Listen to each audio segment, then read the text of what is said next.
Sección 8. La grandeza en contraposición a la grandiosidad.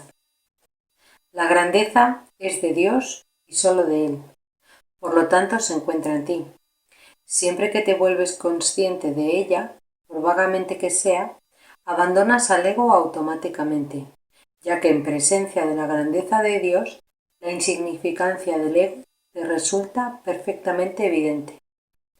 Cuando esto ocurre, el ego cree, a pesar de que no lo entiende, que su enemigo lo ha atacado e intenta ofrecerte regalos para inducirte a que vuelvas a ponerte bajo su protección.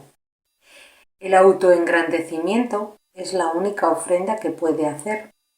La grandiosidad del ego es la alternativa que él ofrece a la grandeza de Dios.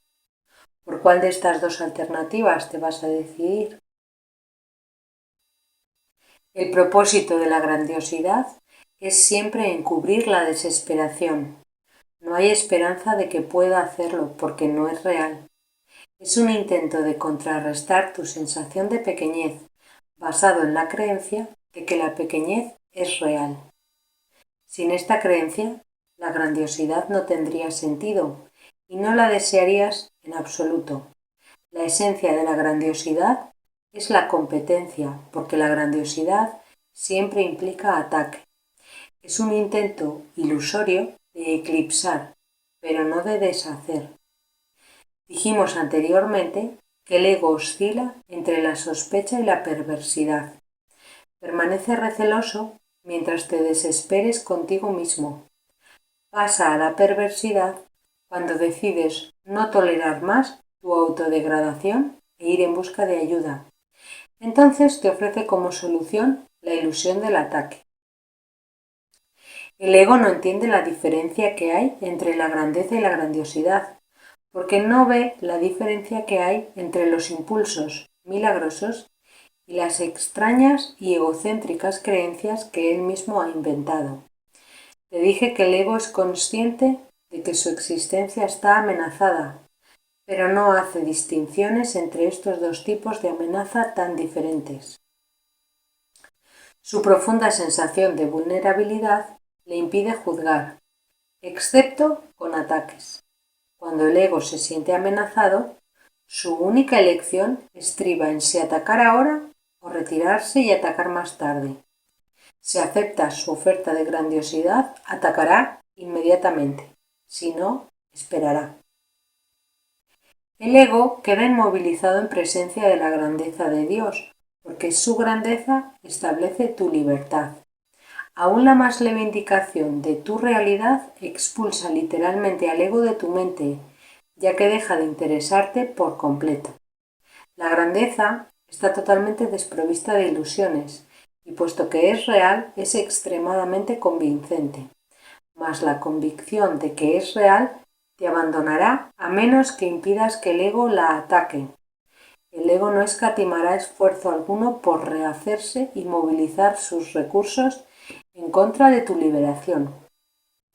Te dirá que estás loco y alegará que la grandeza no puede ser realmente parte de ti, debido a la pequeñez en la que él cree. Pero tu grandeza no es ilusoria porque no fue invención tuya.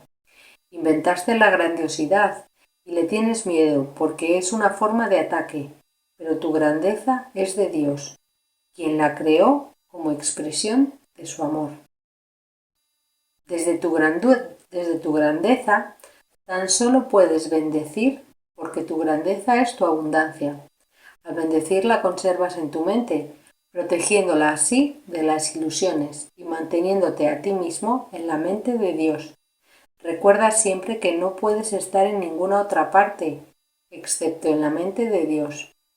Cuando te olvidas de esto, te desesperas y atacas. El ego depende exclusivamente de que estés dispuesto a tolerarlo. Si estuvieras dispuesto a contemplar tu grandeza, no podrías desesperarte y por ende no podrías desear al ego. Tu grandeza es la respuesta de Dios al ego, porque es verdad. La pequeñez y la grandeza no pueden coexistir ni tampoco sucederse alternadamente. La pequeñez y la grandiosidad, por otra parte, no tan solo pueden, sino que se ven obligadas a alternar, puesto que ninguna de las dos es verdad y se encuentran, por lo tanto, en el mismo nivel. Al ser ese el nivel de los cambios, se experimenta como un constante alternar, siendo los extremos su característica principal. La verdad y la pequeñez se niegan mutuamente, porque la grandeza es verdad, la verdad no cambia.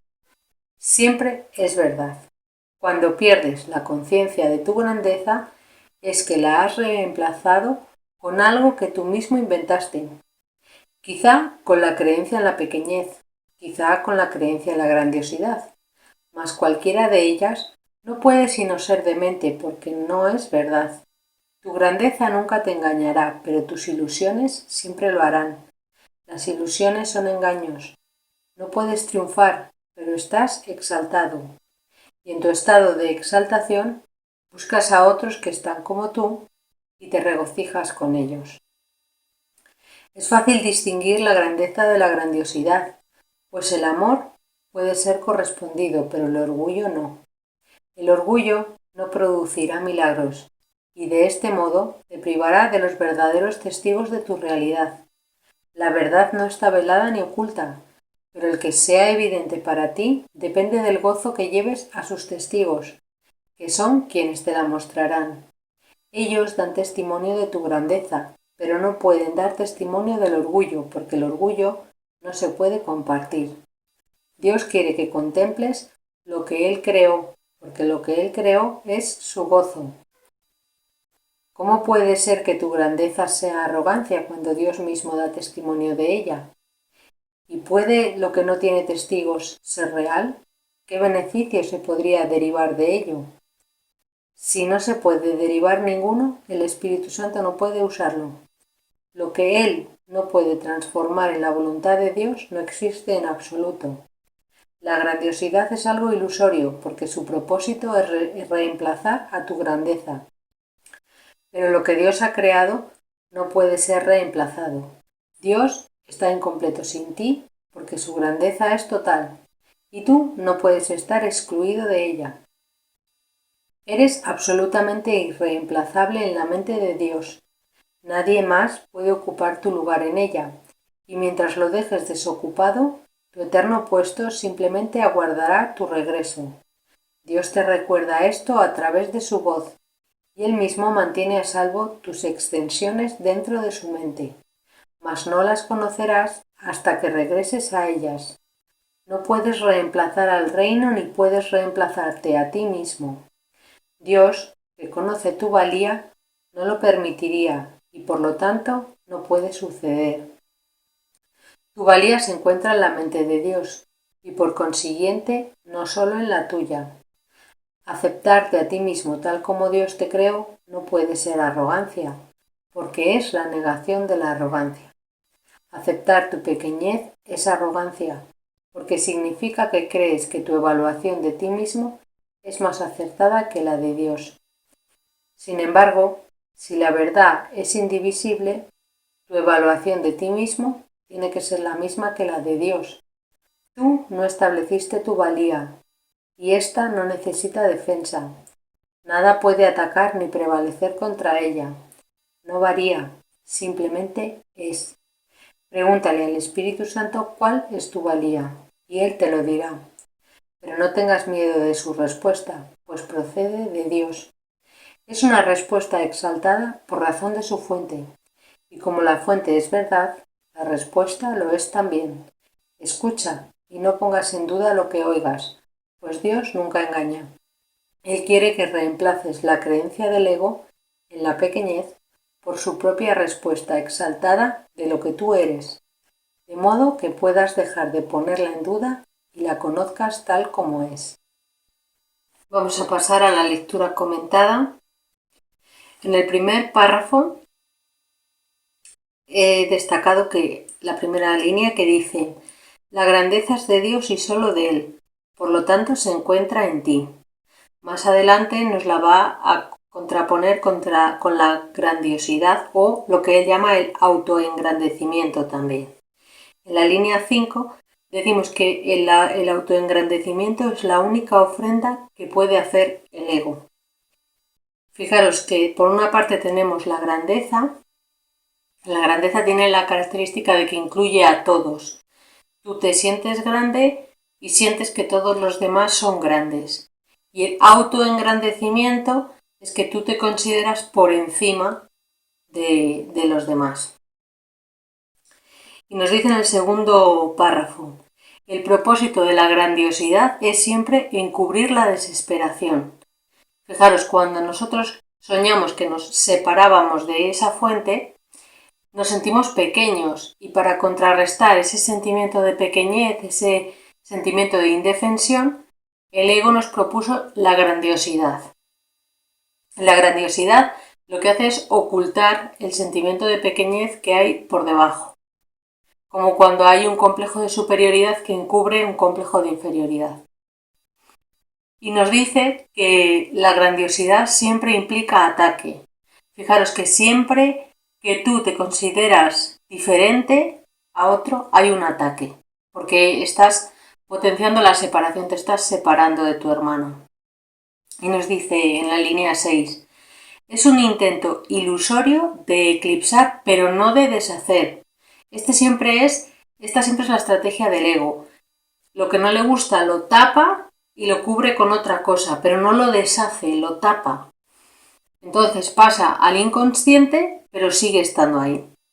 Decimos que en la línea 7 pone: dijimos anteriormente que el ego oscila entre la sospecha y la perversidad. Permanece receloso mientras te desesperes contigo mismo. Pasa a la perversidad cuando decides no tolerar más tu autodegradación e ir en busca de ayuda. Entonces te ofrece como solución la ilusión de ataque. Cuando tú vas en busca de ayuda, porque ya no toleras más esa sensación de pequeñez que el ego te ofrece, entonces el ego pasa a la perversidad. Antes estaba como agazapado, pero cuando ya no toleras más sus regalos, entonces se pone cruel, se pone perverso. Y nos dice en la línea 3, el ego no entiende la diferencia que hay entre la grandeza y la grandiosidad, porque no ve la diferencia que hay entre los impulsos milagrosos y las extrañas y egocéntricas creencias que él mismo ha inventado. Fijaros cómo distinguimos entre los impulsos milagrosos y las extrañas y egocéntricas creencias que el ego ha inventado. Los impulsos milagrosos los notamos como un impulso físico, pero cuando aparece ese impulso no lo rechazamos, sino que de alguna manera en alguna parte de nosotros reconocemos que ese impulso que sentimos nos va a llevar a algo mayor, a algo más grande, y que nos va a llevar a sentir paz en última instancia, tanto a mí como a las demás personas implicadas. Y cuando lo que está pasando es una extraña y egocéntrica creencia, entonces no hay paz posible, porque lo hacemos desde el ego y entonces para la otra persona supone un ataque, reacciona como un ataque. ¿Vale? Cuando pasa esto, lo más prudente es volver a decidir de nuevo. Decir, bueno, yo esto lo he hecho pensando que era un impulso milagroso y finalmente he recibido un ataque, o me parece que he recibido un ataque, pero no estoy viendo bien, quiero que se me entregue una nueva percepción y así continuar la cadena hasta que finalmente encontremos la paz. Y entonces nos dice que el ego no hace distinciones entre estos dos tipos de amenaza tan diferentes. Por una parte, cuando alguien viene y nos dice algo que nos impacta, puede ser que esa persona lo diga desde un impacto milagroso o que lo haga desde una creencia egocéntrica suya. Pero a mí eso me es irrelevante. Si yo lo miro desde el ego, no voy a poder distinguir entre estos dos tipos de amenaza. Si lo miro desde el espíritu, voy a poder ver a la voz del espíritu en lo que la otra persona me está diciendo. Del cuarto párrafo he destacado aquí la línea 3 que dice: la grandeza está totalmente desprovista de ilusiones y puesto que es real, es extremadamente convincente. mas la convicción de que es real te abandonará a menos que impidas que el ego la ataque. Fijaros, cuando tú haces un acto que te parece que proviene de la grandeza y de repente recibes un ataque, puede pasar esto, que tú cuando realizaste eso pensabas que venía del espíritu y esa convicción de que es real te abandona si no impides que el ego la ataque. Es decir, cuando el ego venga a atacarte o atacar ese acto, tú puedes decir, no, esto es del espíritu y decido de nuevo y dejo de darle bombo al ego, decido de nuevo. Dice, el ego no escatimará esfuerzo alguno por rehacerse y movilizar sus recursos en contra de tu liberación. Esto es algo que todos hemos experimentado cuando hemos tenido algún periodo de revelación o de instante santo y que el ego se rearma con el paso del tiempo, más o menos tiempo, el ego se rearma y parece como que se hace más fuerte, que parece como que todo lo que tú aprendes, él está aquí aprendiéndolo contigo. Y para la próxima vez ponerte el camino más difícil. Pero también tú habrás aprendido más, con lo cual, dice en la línea 7, pero tu grandeza no es ilusoria, porque no fue invención tuya. Inventaste la grandiosidad y le tienes miedo, porque es una forma de ataque. Pero tu grandeza es de Dios, quien la creó como expresión de su amor. Como os decía, para mí lo más significativo al distinguir la grandiosidad de la grandeza es que la grandiosidad la percibes como algo solo tuyo y la grandeza te das cuenta de que incluye a todos. De que no hay un juicio que te separa, sino que es inclusiva. Es sentirse grande igual que sientes grande al de enfrente y a todos los demás.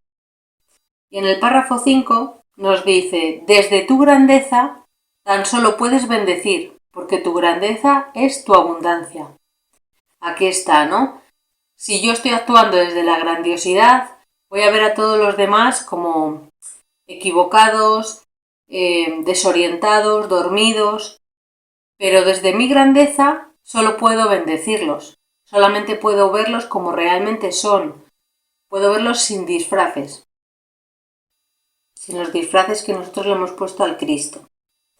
Entonces, en el párrafo 6 dice, el ego depende exclusivamente de que estés dispuesto a tolerarlo. Cuando el ego viene a hacerte una propuesta de mira lo que ha hecho tu hermano, tú puedes ahí decirle que sí o que no. ¿Estás dispuesto a tolerarlo, sí o no? Y si tú le retiras el poder, pues no tiene de qué nutrirse, porque se nutre única y exclusivamente del poder que tú le das. En la línea 4 dice, la pequeñez y la grandeza no pueden coexistir ni tampoco sucederse alternadamente. La pequeñez y la grandiosidad, por otra parte, no tan solo pueden, sino que se ven obligadas a alternar, puesto que ninguna de las dos es verdad y se encuentran, por lo tanto, en el mismo nivel.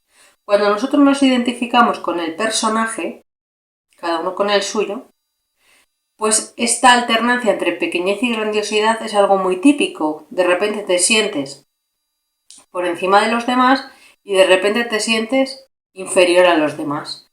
Y es esa alternancia. Y la grandeza no, la grandeza es siempre una línea recta.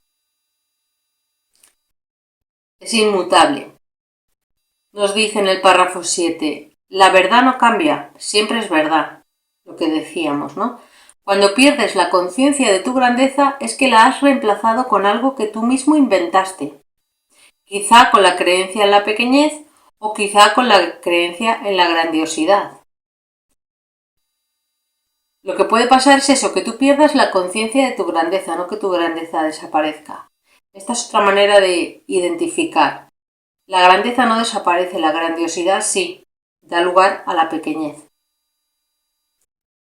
Y fíjate, cuando estamos escuchando la grandiosidad, no podemos triunfar, pero estamos exaltados, nos dice aquí en la línea 8, ¿no? No puedes triunfar, pero estás exaltado. Y luego en el párrafo 8 nos va a decir cómo distinguimos. Dice, es fácil distinguir la grandeza de la grandiosidad, pues el amor puede ser correspondido, pero el orgullo no.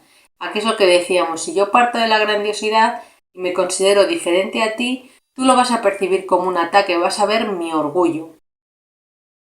Dice, el orgullo no producirá milagros y de este modo te privará de los verdaderos testigos de tu realidad. Los verdaderos testigos de tu realidad aparecen cuando tú estás expresando tu grandeza y no tu grandiosidad, porque la grandeza es inclusiva y la grandiosidad es separadora. Dice, la verdad no está velada ni oculta, pero el que sea evidente para ti depende del gozo que lleves a sus testigos, que son quienes te la mostrarán. Cuando tú actúas desde la grandeza, los demás responden con pensamientos amorosos. Cuando tú actúas desde la grandiosidad, lo que percibes es rechazo. Por ejemplo, la típica situación en la que tú intentas ayudar a alguien a toda costa y lo estás haciendo desde tu necesidad de ayudar.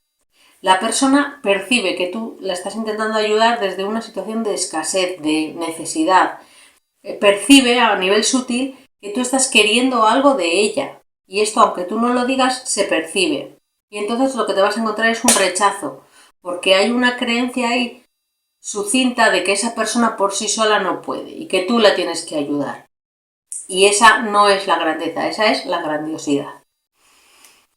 Y entonces tú lo que tienes que buscar es que los otros den testimonio de tu grandeza y que así reconozcan la suya propia. Pero no pueden dar testimonio del orgullo, porque el orgullo no se puede compartir. Si tú vas a ayudar a los demás desde el orgullo, como el orgullo no se puede compartir, lo que van a percibir es un ataque. Entonces en el párrafo 9 dice, ¿cómo puede ser que tu grandeza sea arrogancia cuando Dios mismo da testimonio de ella? ¿Y puede que lo que no tiene testigos sea real? Fijaros, la grandiosidad no tiene testigos porque, como decíamos, deriva en el orgullo que no se puede compartir, entonces los demás no van a ser testigos de eso. Entonces, si no tiene testigos, no es real. Dice, lo que él, con mayúscula, no puede transformar en la voluntad de Dios no existe en absoluto. Como el orgullo no puede ser transformado por el Espíritu Santo en la voluntad de Dios, pues no existe. Entonces te estás enfrascando en algo que no es real. Dice, la grandiosidad es algo ilusorio porque su propósito es reemplazar a tu grandeza. Del párrafo 10 he destacado la línea 9 que dice, aceptar tu pequeñez es arrogancia porque significa que crees que tu evaluación de ti mismo es más acertada que la de Dios. Fijaros, en este caso tanto la grandiosidad como la pequeñez son arrogancia, porque yo me considero más pequeño por comparación o me considero más grande por comparación, y eso es arrogancia, porque Dios crea a su Hijo una mente toda igual. Entonces la filiación se reconoce como una sola. Cuando tú te percibes diferente del otro, entonces está entrando en juego la arrogancia, porque crees que tu evaluación de ti mismo es más acertada que la de Dios, incluso si te consideras más pequeño que el de al lado. Eso no es humildad, es arrogancia, porque Dios te ve igual y tú estás decretando que tu visión particular es más acertada que la de Dios. En el párrafo 11 nos dice, tú no estableciste tu valía. Aquí está, cuando tú te juzgas a ti mismo, sea para bien o para mal, estás tratando de establecer tu valía, y eso es arrogancia. Y te dice, tú no estableciste tu valía y esta no necesita defensa. Cuando percibas un ataque, tu valía está garantizada por Dios, no por ti. No necesitas defenderla, porque está garantizada por Dios. Dice, nada puede atacarla ni prevalecer contra ella. Nuevamente, el ataque nunca está justificado, no hay nada que defender, porque tu valía la establece Dios, no tú. Y dice, tu valía no varía, simplemente es. Y entonces dice, pues en lugar de atacar, pregúntale al Espíritu Santo cuál es tu valía y Él te lo dirá. Dice, pero no tengas miedo de su respuesta, pues procede de Dios. Y nos dice que es una respuesta exaltada por razón de su fuente. Es una respuesta exaltada, igual que la grandiosidad también era una respuesta exaltada, pero la grandeza, la respuesta asociada a la grandeza viene del espíritu y la respuesta asociada a la grandiosidad viene del ego. Y la respuesta exaltada asociada a la grandeza es una respuesta que es verdad porque viene de la fuente. Y te dice, escucha y no pongas en duda lo que oigas, pues Dios nunca engaña. Él quiere que reemplaces la creencia del ego en la pequeñez por su propia respuesta exaltada de lo que tú eres, de modo que puedas dejar de ponerla en duda y la conozcas tal como es. Y bueno, esta ha sido la lectura comentada de hoy. Con esto terminamos el capítulo 9 y nos vemos en el siguiente vídeo empezando el capítulo 10. Espero que os haya gustado. Ya sabéis, si tenéis algún comentario me lo ponéis aquí abajo, ¿vale? Gracias.